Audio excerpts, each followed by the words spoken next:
Hi guys, Marika here with another card tutorial, and today I am guest designing for Gerda Steiney Designs, and I am playing with a adorable stamp set called On the Housetop.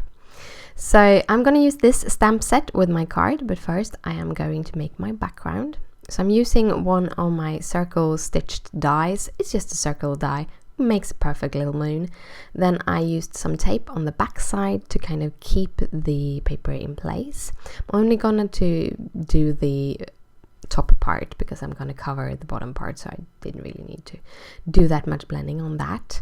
I am using a little bit of salty ocean just around my little moon, and then I'm using some blueprint sketch ink, then some chipped sapphire, and to kind of make it the darkest I'm using some black soot. I actually tried this is on Nina cardstock, and I tried this on some Ranger watercolor cardstock, and the colors was much lighter. They didn't come out as deep on the watercolor cardstock, so that is a tip from me if you want to have darker colors. Try with another paper.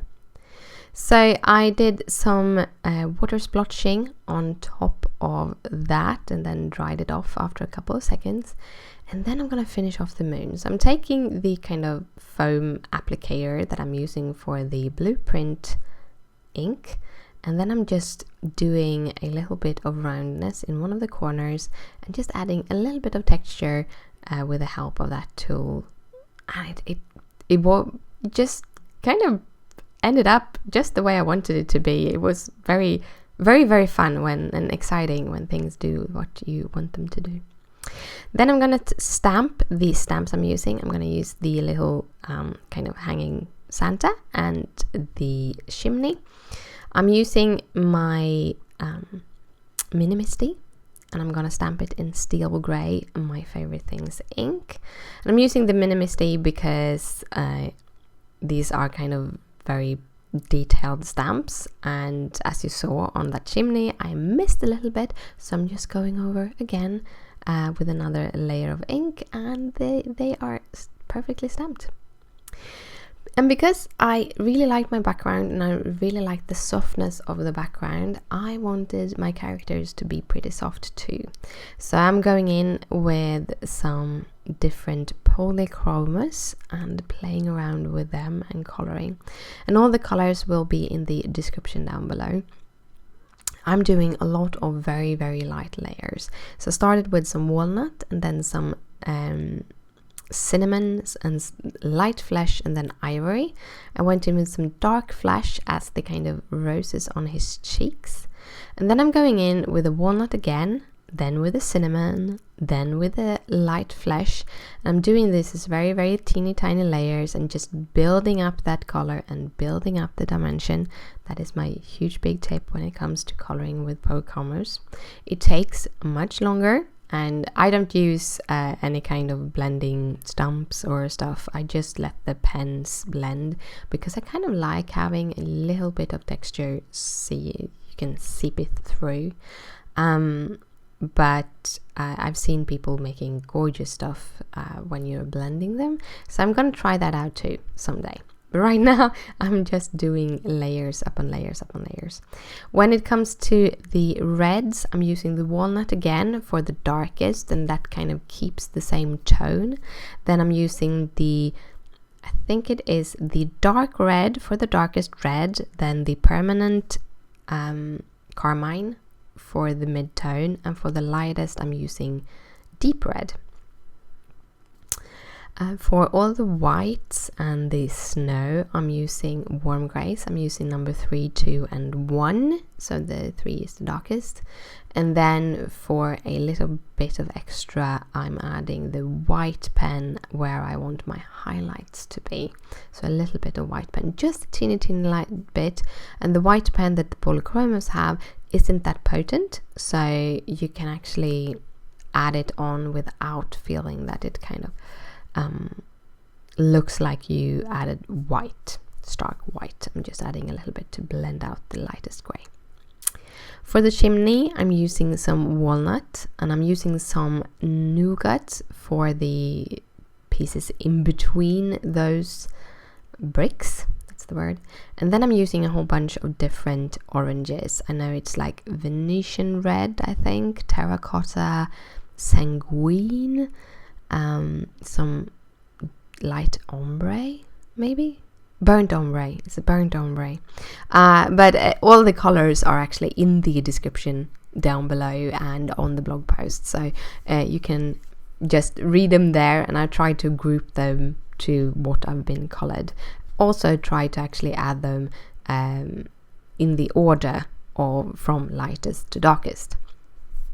So yeah, with the bricks, I didn't really get the color I wanted, but in the end, after coloring on top of blending some, because that is basically what you do when you layer, you blend the colors, and after blending different of those oranges on top of each other, it kind of worked out.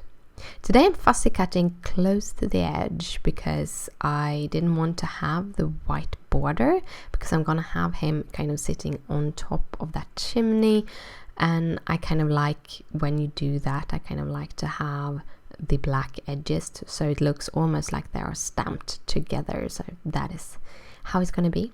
So I'm going to do a circular part of my background, and I decided to go with the biggest of the stitched ovals by My Favorite Things, because I wanted to kind of frame the night sky in some way. So I'm cutting it out in oval, and then I'm going to do a kind of the rooftop. So first I'm taking that same oval and I'm laying it on top of some more Nina cardstock, but I wanted it to have a stitched border, so I'm using my Simon Says Stamp stitched rectangles and just adding that stitched border with the help of that, because you can do that. You get more out of your dies when you just play around with them.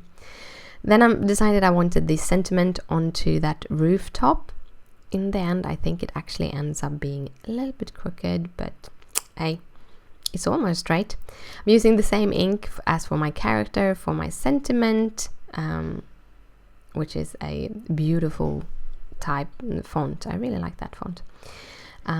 Then we're going to do the inside of the card. There's another stamp, the sentiment in that stamp set, and they have these cute little shoes, which I decided to look like they are walking in the snow. You could actually use your grays to shade them too, but I decided that I wanted it to be kind of clean and simple on the inside. It's an inside anyway.